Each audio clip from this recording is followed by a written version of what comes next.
চোখের পলকে তুমি হতে পারো লাশ, চিরতরে বন্ধ হবে তোমার নিঃশ্বাস। হবে এলাল তোমারি নাম, হবে এলাল তোমারি নাম, এই মসজিদের মাইকে। বাড়িওয়ালা নাই রে বাড়ি নাই রে দুনিয়াতে, বাড়িওয়ালা নাই রে বাড়ি নাই রে দুনিয়াতে, বাড়িওয়ালা নাই রে বাড়ি নাই রে দুনিয়াতে,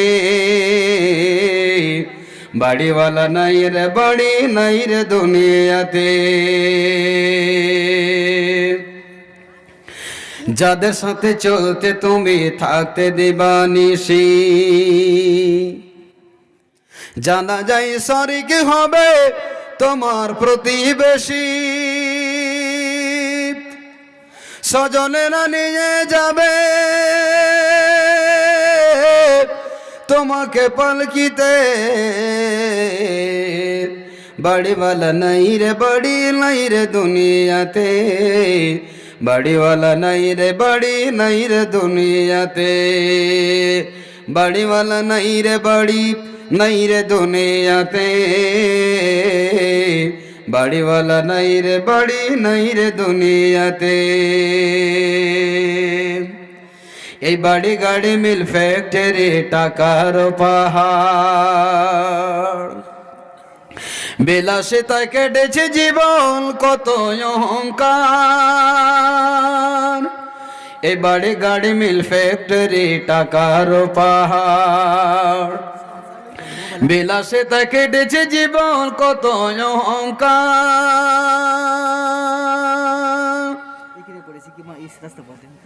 কি হয়েছে আপনার? একটা অ্যান্ড্রয়েড সেট, একটা মোবাইল ভাইজানের হারিয়ে গেছে। আল্লাহর ওয়াস্তে যদি কেউ পেয়ে থাকেন দয়া করে দিয়ে দিবেন।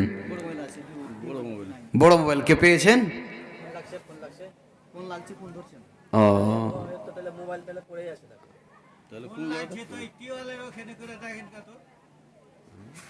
আপনি টুকিয়ে দেখেন, আর যদি ভাই সাহেব না পান আপনাদের হাতে যদি লাগে দয়া করে দিয়ে দিবেন। চোখের পলকে তুমি হতে পারো লাশ, চিরতরে বন্ধ হবে তোমারি নিঃশ্বাস। হবে এলান তোমারি নাম এই মসজিদের মাইকে, বাড়িওয়ালা নাই রে বাড়ি নাই রে দুনিয়াতে, বাড়িওয়ালা নাই রে বাড়ি নাই রে দুনিয়াতে, বাড়িওয়ালা নাই রে বাড়ি নাই রে দুনিয়াতে, বাড়িওয়ালা নাই রে বাড়ি নাই রে দুনিয়াতে। যাদের ভয়ে থাকতো মানুষ ছিল বাহাদুরি, তোমার ভয়ে থাকতো মানুষ ছিল বাহাদুরি। ভাই এতক্ষণ মুনাফিকের আলামত চরিত্র ব্যাপারে বললাম। আপনারা যখন আবদার অভিমান করছেন একটা কথা শুনে যান, শেষ কথা। ইসলামের জন্য কতগুলো এরকম পথ আছে। আল্লাহকে খুশি করার জন্য আপনি মিথ্যা বা এরকম কিছু আপনি কৌশল পথ অবলম্বন করতে পারেন যাতে আপনার পাপ হবে না। এরকম আছে কি নাই? অনেকগুলো পথ আছে। যেরকম স্বামীকে খুশি করার জন্য স্ত্রী কোনো কোনো সময় মিথ্যা কথা বলতে পারে, তো সেরকম মিথ্যা না যে কথাটাতে আল্লাহ নারাজ হয়ে যাবে। যেমন হযরতে ইব্রাহিম আলাইহিস সালাতু ওয়াস সালামের জামানায় যখন তার স্ত্রীকে নিয়ে যাচ্ছিলেন, জালেমেরা কি করেছিল? ইব্রাহিমের স্ত্রীর ওপরে তারা হামলা করার চেষ্টা করেছিল, ধর্ষণের চেষ্টা করেছিল। ওই জামানাতে একটা সিস্টেম ছিল যে ওই রাস্তা দিয়ে যে কেউ নারী যাবে, স্বামীকে খুঁটিতে খাম্বাতে বেঁধে ওই নারীর ইজ্জতকে লুণ্ঠন করে নিত। বলুন আস্তাগফিরুল্লাহ। তো হযরত ইব্রাহিম আলাইহিস সালাম যাচ্ছেন, যখনই ওই লোকেরা এসে তার দিকে হামলা করবে, হযরত ইব্রাহিম আলাইহিস সালাম বলেছিলেন, হাজিহি উখতি, এটা আমার স্ত্রী নয়, এটা আমার বোন। স্ত্রীকে বোন বলেছিলেন। শুধু তাই নয়, হযরত ইব্রাহিম আলাইহিস সালাম নিজের হাতে ওই মূর্তিগুলোকে ভেঙে দিয়েছিলেন। সবাই যখন জানতে পারলো, এসে বলছে, ইব্রাহিম, এই বুতগুলোকে, মূর্তিগুলোকে কে ভেঙেছে? ইব্রাহিম বলেছিলেন যে তোমাদের বড় খোদা ভেঙেছে, যার ঘাড়ে কুড়োলটা লটকা আছে ওকে জিজ্ঞাসা করো। আসলে ভেঙেছিলেন কে? হযরত ইব্রাহিম আলাইহিস সালাম। তাহলে কাজ ক্ষেত্রে মিথ্যা কথা বলা যায়, তাহলে ওই রকম মিথ্যা নয় যে মিথ্যা কথা বলতে গেলে আল্লাহ নারাজ হয়ে যাবে, আপনার পাপ হয়ে যাবে। যেদিন হযরত ইব্রাহিম আলাইহিস সালামের জামানাতে অনুষ্ঠান করতো, মেলা লাগতো, তো হযরত ইব্রাহিম আলাইহিস সালামকে ডেকেছিল সবাই, ইব্রাহিম তুমি যাবে না? তিনি কি বলেছিলেন? ইন্নী সাকিমুন, আমি অসুস্থ আছি, আমি যাব না। কিন্তু হযরত ইব্রাহিম আলাইহিস সালাম অসুস্থ ছিলেন না। তার উদ্দেশ্য ছিল কি? সবাই মেলাতে যাবে, আমি বুতখানাতে যাব, আর এদের বুনবুনি ঠান্ডা করে দেব। কুড়ালটাকে নিয়ে এক কোণ থেকে সবকে মারতে মারতে, কার হাত, কার পা, কার নাক, কার চোখ মুখ ভাঙতে ভাঙতে সমস্ত কিছুকে ভেঙে চুরমার করে বড় যে দেব দেবীটা ছিল তার ঘাড়ে কি করলেন? কুড়ালটাকে লটকে দিলেন। ভাইরা আমার, সব এসে বলছে, মান ফাআলা হাযা বিআলিহাতিনা, এই কাজ কে করেছে আমাদের বুতের সাথে, আমাদের রবের সাথে? তখন ইব্রাহিম বলেছিলেন, যাও ওকে জিজ্ঞাসা করো। ভাইরা আমার, সময়ে এরকম কৌশল আপনি পথ অবলম্বন করতে পারেন আল্লাহকে খুশি করার জন্য। আল্লাহ নবীর জামানাতে একজন বড় কাফির ছিল, সবচেয়ে মালাউন শয়তান। ওর নামটা হচ্ছে কাব বিন আশরাফ, নাকি শেখ? কাব বিন আশরাফ। নামটা কি বললাম? সবাই বলেন কাব বিন আশরাফ। নবীর দুশমন, আল্লাহর দুশমন। এত পেরেশান করত। এ মামুন, আপনাদের জন্য আমি সময়টাকে বাড়ালাম, আর এরা দেখেন কেমন ভাবে হাল্লা চিল্লা করছে। আপনারা আওয়াজ বন্ধ করেন। তো কাব বিন আশরাফ এত বদমাশ, এত হারামি লোক। আল্লাহর নবী সাহাবীরাকে ডেকে বলছেন, সাহাবীরা তোমরা কেউ আছো? কার বুকের পাটা শক্ত আছে, মায়ের দুধ পান করেছ, বীর যোদ্ধা কাব বিন আশরাফকে মার্ডার করতে পারবে? একার দেখতে ইচ্ছে করে না, একার দেখতে ভালো লাগে না। এর চেহারা দেখতে আমাকে এত বিকট লাগছে, না থাকবে বাঁশ না থাকবে বাঁশরি, একে শেষ করে দিতে হবে। তো কাব বিন আশরাফ কত বড় দামি লোক জানেন? এত দামি দামি পোশাক পরতো, মক্কার মাটিতে সম্ভ্রান্ত বংশের লোক, নাম করা লোক। কে তার সাথে কথা বলে? বুখারী শরীফের রিওয়ায়াত, কাব বিন আশরাফ এত দামি সেন্ট ব্যবহার করত, এত দামি আতর ব্যবহার করত যে মক্কাতে ওইরকম দামি আতর ব্যবহার করার কারো ক্ষমতা ছিল না। যেখান দিয়ে যেত 1 কিলোমিটার দূর থেকে সেন্ট ছুটতো, লোক বুঝতো যে কাব বিন আশরাফ চলে গেল এখন। কিন্তু দয়ার নবী, হায়রে দয়ার নবী, বিনা আতরেই, বিনা সুগন্ধিতে এত সেন্ট ছুটতো, যেখান দিয়ে নবী যেতেন রাস্তাটা সুগন্ধি হয়ে যেত। বলেন সুবহানাল্লাহ। তো নবীর এটা মুজিজা ছিল না জি ভাই। কিন্তু কাব বিন আশরাফি হারামুদ দাহার মালাউন শয়তান, নবীর দুশমন। আল্লাহর নবী বলছেন, কে আছো? এই হারামিকে মার্ডার করতে পারবে কেউ? তখন একজন লোক দাঁড়ালেন, একজন বীর যোদ্ধা দাঁড়ালেন, যার নাম হচ্ছে মুহাম্মদ বিন মাসলামা।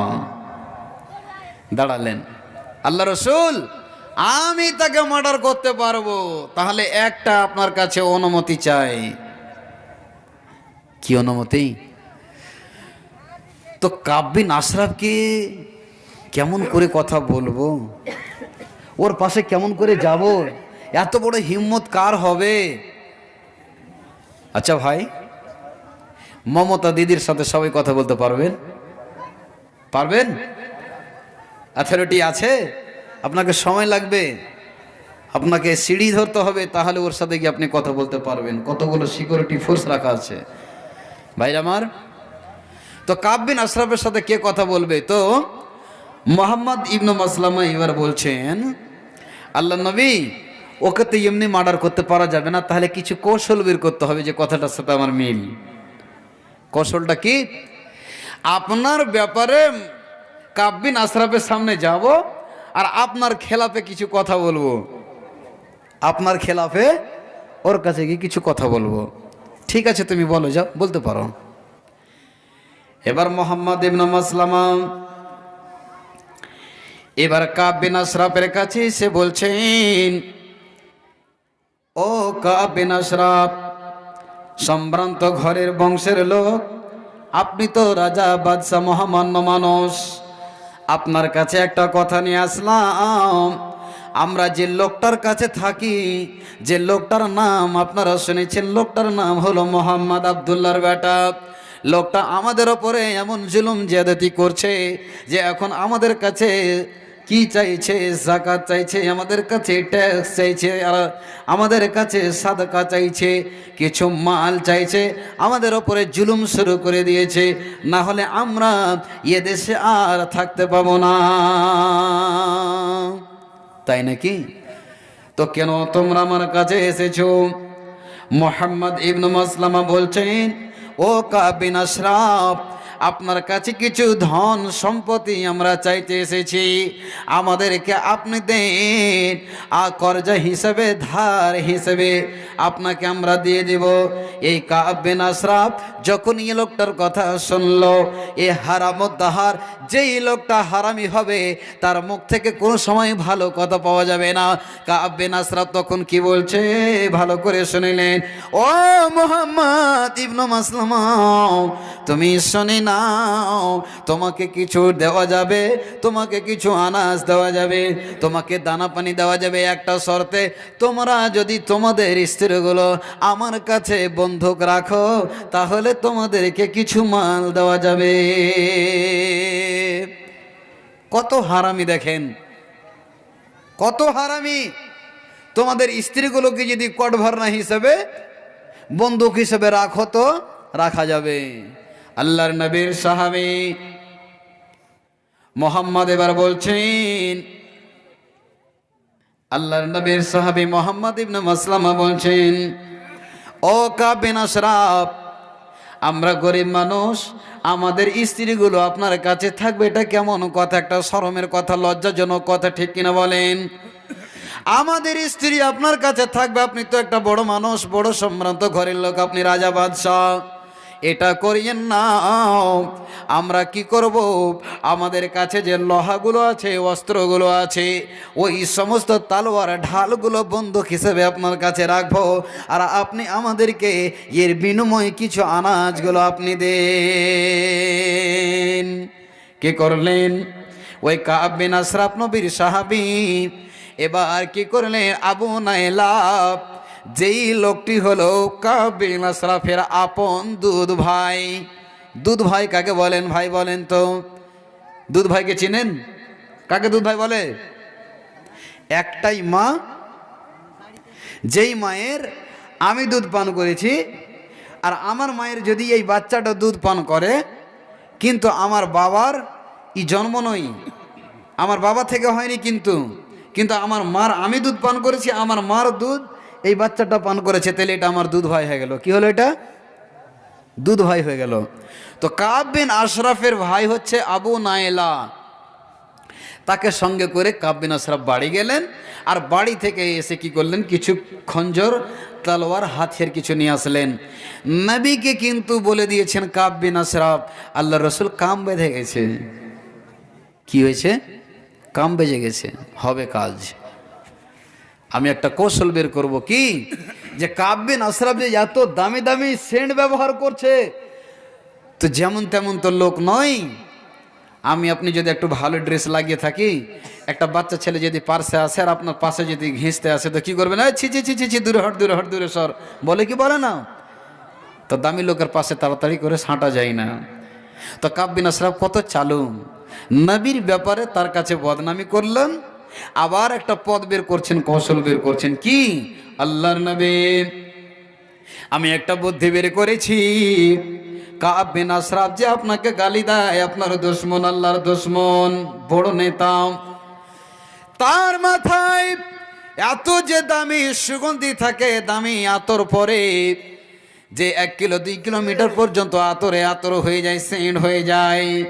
ভাইরা আমার, বন্ধুরে আমার, আমি আপনি যেমন কস্তুরি ব্যবহার করি, ফ্যান্টাসি ব্যবহার করি, হাজরে আসওয়াদ ব্যবহার করি, জান্নাতুল ফেরদাউস করি, 96 ব্যবহার করি, ফার্স্ট লাভ আতর আমরা আপনারা কি করি? অ্যালকোহল ব্যবহার করি, কোবরা ব্যবহার করি। বন্ধুরে আমার, 2 দিন 3 দিন সপ্তাহ দিন পরে সে অনুমতি থাকে না। কিন্তু কাব বিন আশরাফ এত দামি আতর ব্যবহার করতো, সেন্ট ব্যবহার করতো। ভাইরা আমার, বন্ধুরে আমার, কাব বিন আশরাফ বলছেন, ইয়া রাসূলুল্লাহ, কাব বিন আশরাফকে এমনিতে মারা যাবে না, আমি কি করব? একটা বুদ্ধি বের করতে চাইছি গো রাসূল। আমি তার মাথাটাকে বলবো যে, কাব বিন আশরাফ, আমার মনে একটা বড় শখ যে আপনার মাথাতে যে আপনি তেলটা ব্যবহার করছেন, আপনার মাথাটা একবার আমি সঙ্গে দেখব। আল্লাহ নবী বলছেন, খুব ভালো তুমি বুদ্ধি বের করেছ। এবার কাব বিন আশরাফের কাছে আসলেন মুহাম্মদ ইবনে মাসলামা, আসলেন। আসার পরে এবার রাতে ডাক দিচ্ছেন, কাব বিন আশরাফ, ও নেতা, আপনার সাথে যেটা ওয়াদা ছিল, ওয়াদাটা পূর্ণ করতে আমি এসেছি। যে অস্ত্র শস্ত্র নিয়ে আমি এসেছি, আবু নাইলাকে নিয়ে আমি আপনার দরবারে এসেছি। কাব বিন আশরাফ গভীর রাত্রে যখন ডাক দিয়েছে, তখন কিন্তু কাব বিন আশরাফের স্ত্রী বলছে, স্বামী যান, আপনি এত রাত্রে বের হয়েন না কেন? যে লোকটা আপনাকে ডাকছে, ওর আওয়াজ দিয়ে মনে হচ্ছে, বের হচ্ছে যে খুনি লোকের মতন লোকের আওয়াজ লাগছে। তার আওয়াজটাতে আমি অনুভব করছি যে যেন আপনার রক্ত ঝরছে। আমি বুঝতে পারছি যে তার আওয়াজটা খুন খারাপ আওয়াজ। কতগুলো লোক এরকম আছে ভাই, যে ওর আওয়াজ, তার গর্জন এত ভয় লাগে, শুনে মনে হবে যে মানুষ কেঁপে যায়। হযরত ওমর রাদিয়াল্লাহু তাআলা আনহুর গর্জন ছিল। ভাইরা আমার, বন্ধুরে আমার, কতগুলো মানুষের গলার আওয়াজ এত কর্কশ আওয়াজ, এত গম্ভীর আওয়াজ, একটা খ্যাঁখড় দিতে গেলেও সালা কাপড়ে পেশাবি করে দেবে, এরকম লোক আছে।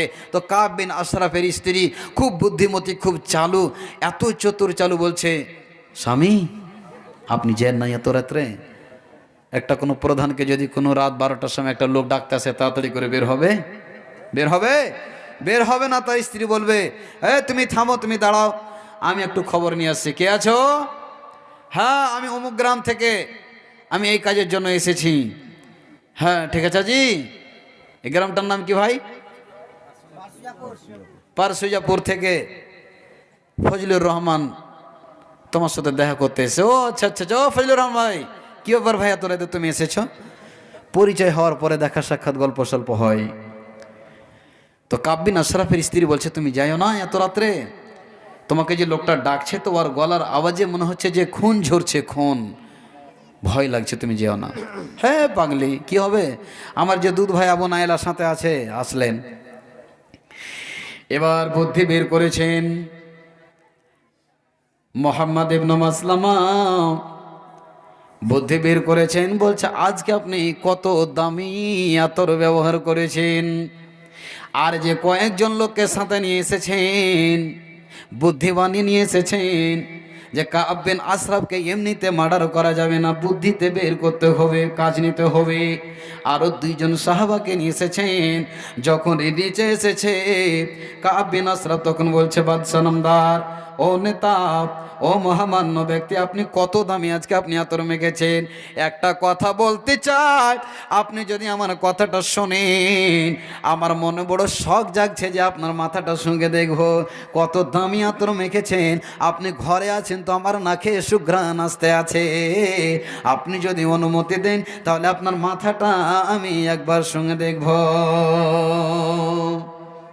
ঠিক আছে, অসুবিধা নাই, তুমি শুনতে পারো।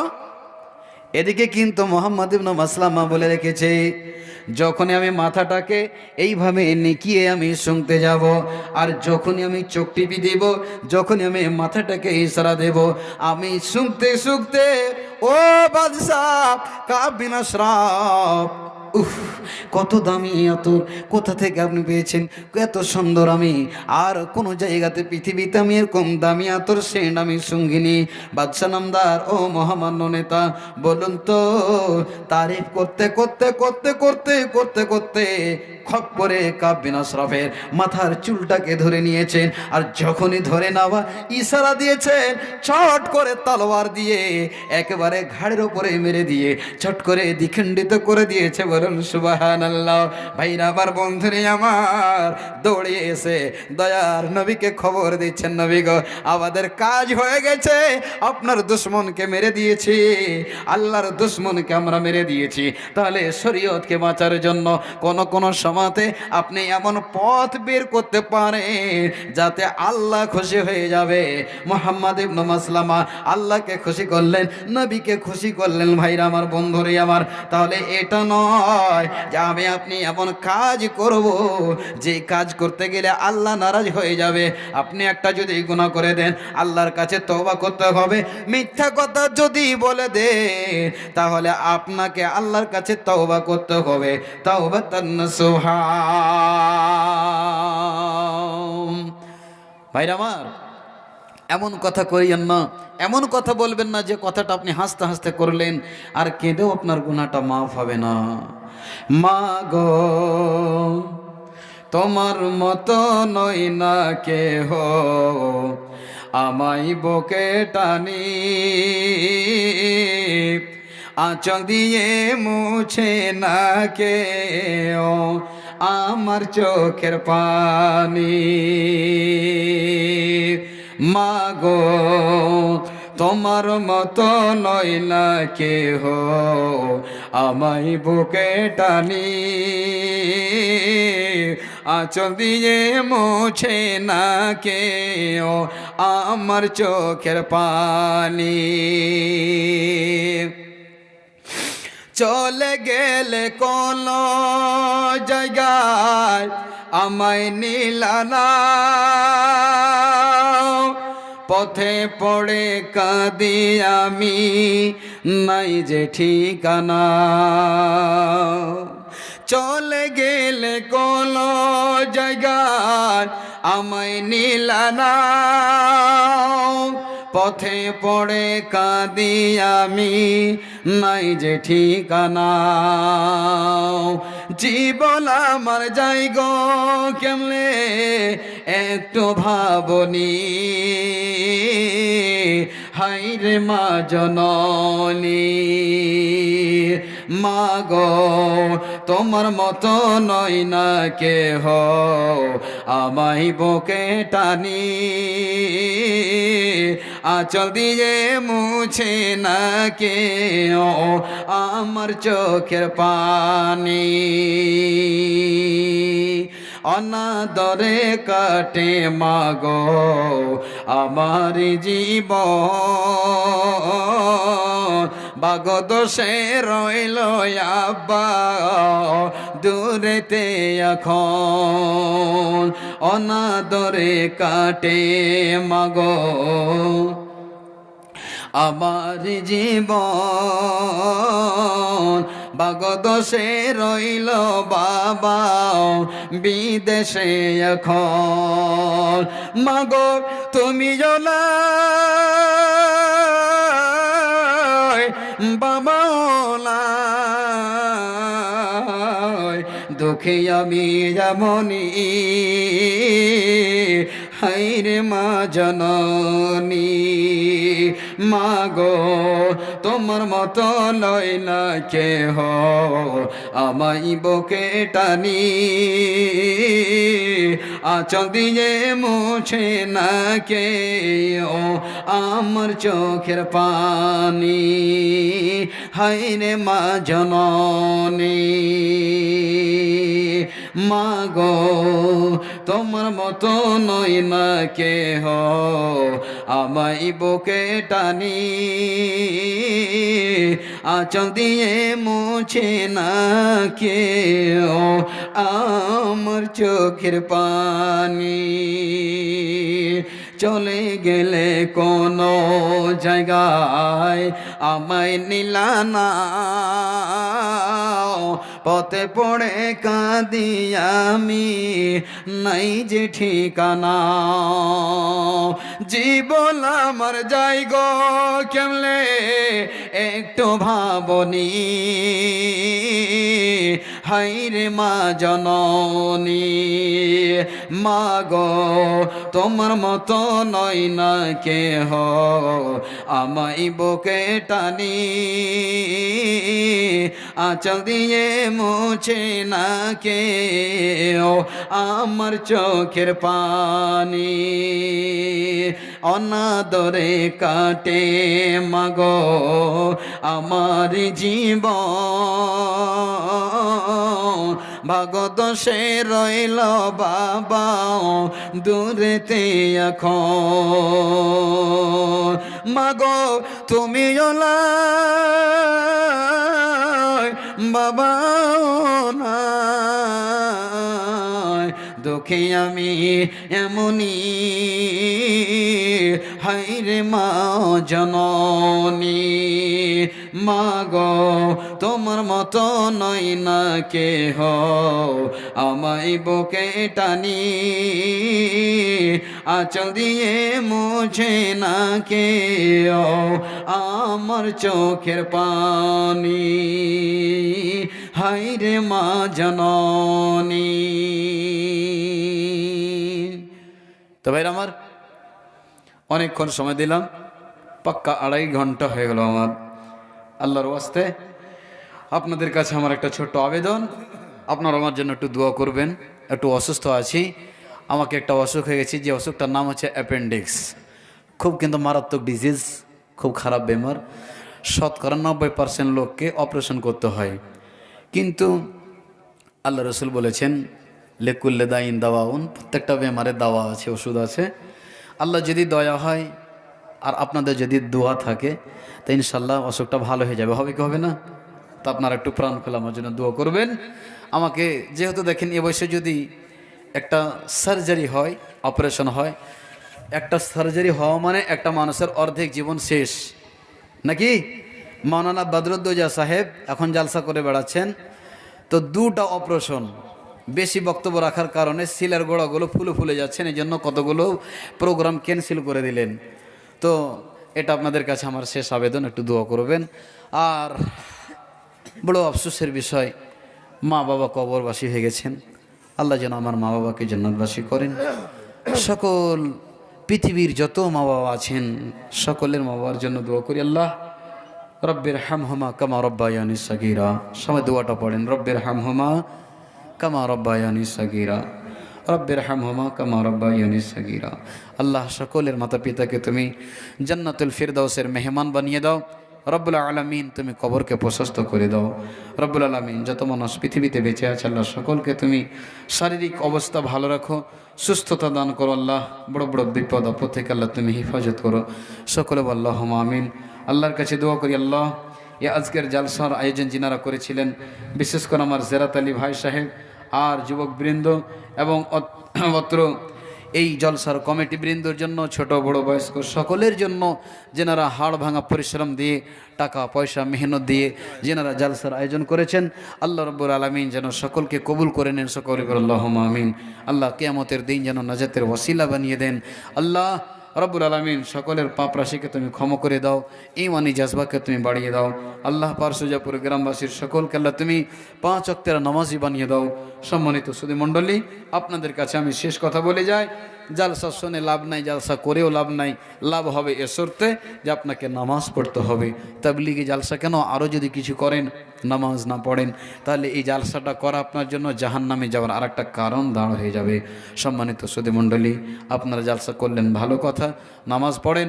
যে যে বিষয়গুলো নিয়ে আজকে আলোচনা হলো আপনারা মা বোন শুনলেন, আমল করার চেষ্টা করবেন। আল্লাহ রাব্বুল আলামিন আমাদের সকলকে যেন পরিপূর্ণভাবে আমল করা তৌফিক দেন সকলে পড়ি আল্লাহুম্মা আমিন। তাহলে ছেড়ে দিই নাকি? ছেড়ে দিই, অনেক খেয়াল হয়। কই জেরাদারি ভাই কই আছে? আচ্ছা, আর সামনে এসেন তাহলে তো ভালো লাগবে। আমি ভাবছি তো আপনি চলে গেছেন।